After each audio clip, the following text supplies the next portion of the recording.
अस्सलाम वालेकुम गाइस, मेरा नाम है रहमान अनवर और मेरा नाम है मोहम्मद सैयद। और आज हम जिस वीडियो पर रिएक्ट करने जा रहे हैं, इस वीडियो का टाइटल है PM Modi take back 3 farm laws. और उम्मीद करता हूं कि गाइस आपको वीडियो पसंद आएगी। अगर पसंद आए तो लाइक सब्सक्राइब ज़रूर कीजिएगा और कमेंट में अपनी राय का इजहार ज़रूर कीजिएगा। तो चलो वीडियो करते हैं शुरू। अब तक आपको पता लग गया होगा, सरकार ने लिया है एक बहुत ही बड़ा स्टेप, मेजर अनाउंसमेंट करी है देश के प्राइम मिनिस्टर ने। देश को संबोधित करते हुए इन्होंने यहाँ पर यह कहा है कि जो तीनों कृषि कानून थे जिसको लेकर काफ़ी प्रोटेस्ट हो रहा था, ये तीनों कानून सरकार वापस ले रही है। इससे पहले गवर्नमेंट ने कहा था कि तीनों कानून वापस नहीं लिए जाएंगे, मगर ये मैं कहूँगा मेजर डिसीजन है। यहाँ पे आप देख पाओगे इस पर आर्टिकल छोड़िए, जो पीएम की यहाँ पर स्टेटमेंट है, मैं चाहता हूँ ये आप सुने। आज मैं आपको, पूरे देश को ये बताने आया हूं कि हमने 3 कृषि कानूनों को वापस लेने का, रिपील करने का निर्णय लिया है। इस महीने के अंत में शुरू होने जा रहे संसद सत्र में, इसी महीने में हम तीनों कृषि कानूनों को रिपील करने की संवैधानिक प्रक्रिया को पूरा कर देंगे। Truly a massive decision. और सरकार को अब यहाँ पर लोकसभा, राज्यसभा में जो ये रिपील करने का प्रोसेस है ये चलाना पड़ेगा। ये ऐसा नहीं है कि अचानक से सरकार बस एक ऑर्डर पास करेगी और जो ये सारे लॉज हैं रिपील हो जाएंगे। याद रखिएगा, जो ये बिल है इनको लोकसभा, राज्यसभा में पास किया गया था। आपको याद होगा, लोकसभा ने इन तीनों कृषि कानूनों को पास किया था सितंबर 2020 में, राज्यसभा ने पास किया था 20 सितंबर 2020 में, और फिर प्रेसिडेंट ऑफ इंडिया ने अप्रूव किया था। तब जाकर जो ये 3 फार्म लॉज हैं, farmers produce trade and commerce act 2020, farmers agreement on price assurance and farm services act 2020 और एसेंशियल कमोडिटीज एक्ट 2020, ये तीनों पास हुए थे। तो अब इनको रिपील करने का सिस्टम भी ऐसा ही होगा।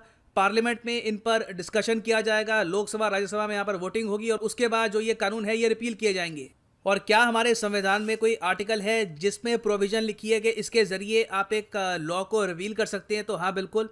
पार्लियामेंट के बनाए हुए जो लॉज हैं उनको रिपील करने की जो पावर है ये मिलती है आर्टिकल 245 से। और यहाँ पे आप देख पाएंगे, इस पर सरकार ने भी यहाँ पर लिखा है, any act so passed by parliament may be amended or repealed by an act of parliament passed or adopted in like manner but shall not be as respects any states to which it applies। तो जो winter session होगा parliament में, यहाँ पे हम देखेंगे कि जो तीनों लॉज हैं इनको सरकार वापस ले लेगी। और देखिए, इन लॉज को रिपील करने का जो प्रेशर था सरकार पे, ये बहुत ज़्यादा था। कई किसान कई महीनों से प्रोटेस्ट कर रहे हैं, दिल्ली में, पंजाब में और जगह। काफ़ी बार जो ये प्रोटेस्ट है वॉलेंट भी हो गया। और आपको यही बताना चाहिए कि कई स्टेट्स हैं वहाँ पर काउंटर लेजिस्लेशन भी पास करने की कोशिश करी गई ताकि इन लॉज को इन स्टेट में अप्लाई ना किया जा सके। ये करने की कोशिश करी थी पंजाब ने, राजस्थान ने और छत्तीसगढ़ ने, मगर तीनों स्टेट्स में गवर्नर ने अप्रूवल दिया नहीं, तो काउंटर लेजिस्लेशन ये पास नहीं हो पाया। उसके अलावा भारत में कई स्टेट्स हैं जैसे कि वेस्ट बंगाल, केरला, इन्होंने अपनी लेजिस्लेटिव असेंबली में रेजोल्यूशन पास किया कि जल्द से जल्द जो ये फार्म लॉज हैं इनको रिपील करो। तो पीएम ऑफ इंडिया ने यहाँ पर यह कहा है कि मैं पूरे देश से अपोलोजाइज करना चाहता हूँ। यहाँ पर I want to apologise to the country man today on the Prakash Parv of Shri Guru Nanak Dev ji. और ये यहाँ पर देखिए, ये कह रहे हैं कि एक्चुअली ये बात कंट्री मैन तक, देश के लोगों तक ये पहुँचा नहीं पाए कि ये तीनों फार्म लॉज देश के लिए इतने इंपॉर्टेंट क्यों हैं, बेनिफिशियल क्यों होंगे। ये पीएम ऑफ इंडिया ने बात मानी है कि सरकार अपनी बात लोगों के सामने रख नहीं पाई और ओवरऑल नेगेटिव सेंटिमेंट ज़रा था इन बिल्स के अगेंस्ट। कई लोग लगातार यहाँ पर प्रोटेस्ट कर रहे थे, तो यहाँ पर सरकार रिपील कर रही है। तो देखिए, ये बात काफ़ी हद तक मैं कहूँगा चिंताजनक है कि सरकार अपनी बात प्रॉपरली रख नहीं पाई लोगों के सामने। मगर हमने ये भी देखा है कि इस पूरे प्रोटेस्ट में, जो भी यहाँ पर प्रोटेस्ट हुआ है अगेंस्ट 3 फार्म लॉज, कनाडा से, बाहर की कंट्री से कई ग्रुप्स हैं जिन्होंने प्रभाव डाला यहाँ पर कि कैसे यहाँ पर प्रोटेस्ट होगा, क्या टूल किट्स यहाँ पर बनाए जाएंगे। तो अगेन, जैसे अजीत डोभाल सर ने कहा था कुछ टाइम पहले कि 4th जनरेशन वॉर ये बहुत ज़्यादा इंपॉर्टेंट है और मैं यही कहूँगा कि लगातार हम इस वॉर में हारी जा रहे हैं। ना पीएम ऑफ इंडिया ने यहाँ पर एक और बात ऐड करी है, कि सरकार अब कोशिश करेगी कि जो रूरल इंफ्रास्ट्रक्चर है मार्केट का, इसको हम ज़्यादा स्ट्रेंथन करें। और अभी रिसेंटली ये भी देखा गया कि सरकार ने जो MSP है, मिनिमम सपोर्ट प्राइस, ये इंक्रीज़ भी किया है। सरकार ने यहाँ पर यह भी कहा है कि मिनिमम सपोर्ट प्राइस के इशू को लेकर हम एक प्रॉपर ट्रांसपेरेंसी चाहते हैं। हम चाहते हैं कि पारदर्शिता हो, जो भी निर्णय लिया जाए वहाँ पर सरकार इन्वॉल्व हो, फार्मर्स इन्वॉल्व हो, स्टेट गवर्नमेंट्स इन्वॉल्व हो। तो इसके लिए एक कमेटी भी बनाई जाएगी on the issue of MSP। तो मेजर चेंजेस यहाँ पर किए गए हैं सरकार द्वारा। मगर जो ऑपोजिशन पार्टी है कांग्रेस, वो यहाँ पर ये क्लेम कर रही है कि ये जो डिसीजन है ये लिए गए हैं आने वाले स्टेट इलेक्शंस को ध्यान में रखते हुए। आपको पता होगा कि 2022 में दो बहुत ही मेजर स्टेट के इलेक्शन हैं, पंजाब और उत्तर प्रदेश। और हाँ, यहाँ पे मैं ये भी ऐड कर दूं कि अगर आप सोच रहे हैं कि क्या अचानक से अब जो दिल्ली में प्रोटेस्ट हो रहे हैं, पंजाब में प्रोटेस्ट हो रहे हैं, क्या वो अचानक से ख़त्म हो जाएंगे, तो इसका आंसर है नहीं। अभी के लिए प्रोटेस्टर्स ने यहाँ पर ये कहा है कि जब तक सरकार पूरा प्रोसेस कंप्लीट नहीं करती पार्लियामेंट में तीनों लॉज को रिपील करने का, प्रोटेस्ट खत्म नहीं होंगे। तो ये अभी भी मैं कहूँगा कि प्रोटेस्ट अभी खत्म होने नहीं वाले। और अब एक लार्जर क्वेश्चन यहाँ पर ये आ गया है, क्योंकि सिंस गवर्नमेंट ने बहुत बार ये कहा था कि तीनों लॉज को रिपील नहीं किया जाएगा, इन द पास सरकार ने काफ़ी बार ये कहा था, तो अब सरकार ने यहाँ पर ऑल टुगेदर पॉलिसी चेंज कर दी है। तो कई जो जर्नलिस्ट हैं इंडिया में, जो सीनियर जर्नलिस्ट हैं इंडिया में, वो यहाँ पर अब क्वेश्चन उठा रहे हैं। तो अब क्या इसका मतलब ये है कि जो आर्टिकल 370 को लेकर विरोध होता है, वहाँ पर भी सरकार यू टर्न लेगी। सरकार वहाँ पर भी हो सकता है कि आर्टिकल 370 को जो एब्रोगेट किया गया है इसको भी रिपील करे। और खैर आर्टिकल 370 तो फिर भी मैं कहूँगा कॉन्ट्रोवर्शियल है। जो सिटीजनशिप अमेंडमेंट एक्ट है, इसको लेकर अब सवाल उठ रहे हैं कि क्या पॉसिबिलिटी है कि सरकार इसको भी रिपील कर देगी। कई जर्नलिस्ट आज के समय एक क्वेश्चन उठा रहे हैं। तो अगेन आई थिंक एक बहुत ही ज़रा सरप्राइजिंग डिसीजन है by the government of India. और इसका इम्पैक्ट क्या होगा, देखिए ये तो हमको लॉन्ग टर्म में देखने को मिलेगा कि लॉन्ग टर्म में क्या इससे किसानों को फ़ायदा हुआ है, क्या इससे किसानों को लॉस होगा। बट अभी के लिए ये बात पक्का है कि MSP सिस्टम कहीं जाने नहीं वाला, जो मंडी सिस्टम है वो कहीं जाने नहीं वाला। जो हमारा पुराना सिस्टम था देश में, जहाँ पे आड़तियों का रोल था, जहाँ पे MSP का रोल था, वो अपनी जगह बना रहेगा। सो फाइनली मैं यहाँ पे आपसे पूछना चाहूँगा आपका ओपिनियन कि क्या आप मानते हैं यहाँ पर कि सरकार ने जो यहाँ पर निर्णय लिया है ये ठीक है, या फिर आपका ओपिनियन कुछ और है। शेयर करिएगा इन द कमेंट सेक्शन। मैं जानना चाहूँगा यहाँ पे। तो गाइस, जैसा कि आप देख रहे थे वीडियो बहुत ही इंटरेस्टिंग थी। इंटरेस्टिंग ऐसे थी कि जो भाई इस में जो लिया गया है ना, ये निर्णय जो हिंदी में बोलते हैं तो हम इसको कुछ और ही, जो फैसला लिया गया है वो बिल्कुल भारत सरकार ने बहुत ही अच्छा फैसला लिया। PM मोदी ने एक अच्छा फैसला लिया, क्योंकि इससे काफ़ी फसाद फैला हुआ था।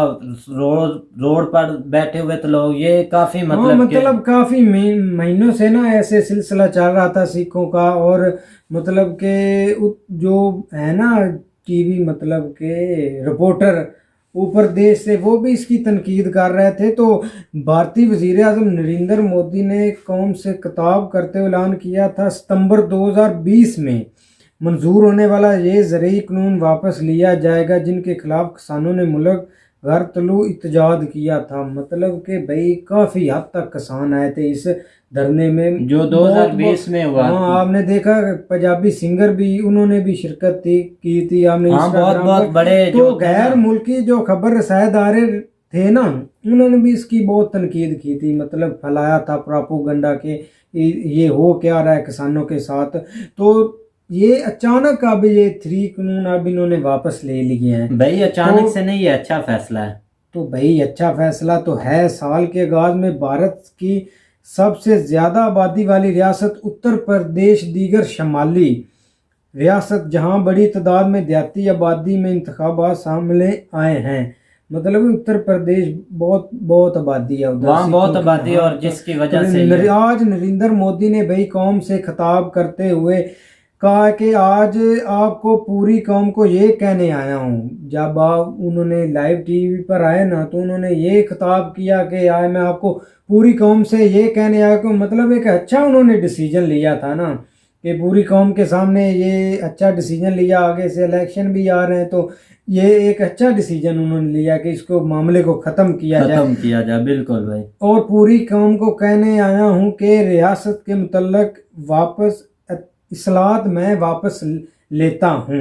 उन्होंने कहा कि रोल माह के बाद, मतलब महीने के अंत में, जैसा कि आपने वीडियो में भी देखा है कि शुरू होने वाले पार्लियामेंट इजलास में तमाम कानूनी कार्रवाई पूरी की जाएंगी ताकि इनको तो उन्होंने कहा कि महीने के अंत में उन्होंने कहा कि पार्लियामेंट इजलास में तमाम कानूनी कार्रवाई पूरी की जाएगी, मतलब पूरी कानूनी कार्रवाई की जाएगी। ऐसा तो नहीं कि उन्होंने तनकीद की और आप धरना ख़त्म हुआ आप वापस चले जाएं, भाई पूरी तनकीद करके वापस लिए जाएंगे ऐसे जो कानून। उन्होंने मज़ीद गुज़श्ता साल सितंबर में मुतरफ़ करने के लिए कवानीन मुसद्दा ज़राअत को आज़ाद करना था, मतलब कि ज़राअत का ये मसला था और किसानों का इशू जो 1 साल से काफ़ी महीनों से चलता आ रहा है। तो हाँ, भाई तो जैसा कि आपको पता है कि ये फार्मर्स तो ये जो किसान है वो अब बोल रहे हैं कि ये जो वापस लिए गए हैं इस पर पूरी मतलब जितना भी काम है जो पार्लियामेंट में फैसले होंगे जब तक वो पूरे नहीं होंगे तब तक नहीं जाएंगे, ये जब पूरे हो जाएंगे तो ये सब भाई ख़त्म हो जाएगा और जब ख़त्म हो जाएगा तो इंडिया पुरसकून माहौल में हो तो जाएगा। भाई भाई किसानों को इस बात का भी खौफ था कि अगर फसलों की कीमतें मतलब कम हो जाएंगी तो इनकी वजह से मुल्क का उन्होंने ऐसा धरना दिया। आप इधर भी देखना पाकिस्तान में जब कीमतें किसान की कम होती हैं उन्होंने तो भाई जो खाद डाली होती है, स्प्रे, जो मेडिसिन उन्होंने अदवाएं डाली होती हैं फसलों के लिए, अगर वो महंगी दवा लेकर डालते हैं तो अगर गवर्नमेंट उनके हक में नहीं होती और फसलों की कीमतें कम कर देती हैं या कोई चावल गंदम जो भी हो, तो भाई उससे किसान का सब डिपेंड्स जो होता है ना, किसान का दारो मदार मतलब उसका फसल पर ही होता है, फसल पर ही होता है, तो उसने बोई होती है, उसको और कोई रुझान भी नहीं होता। ऐसे भाई तंग आकर इन्होंने भी ऐसे ही किया कि मुल्क का धरना दे दिया और हुकूमत को भी इससे। हाँ, आप क्या है इसके बारे में? और उम्मीद करता हूँ कि गाइस आपको वीडियो पसंद आएगी, अगर पसंद आए तो लाइक सब्सक्राइब जरूर कीजिएगा और कमेंट में अपनी राय का इजहार जरूर कीजिएगा। अल्लाह हाफिज।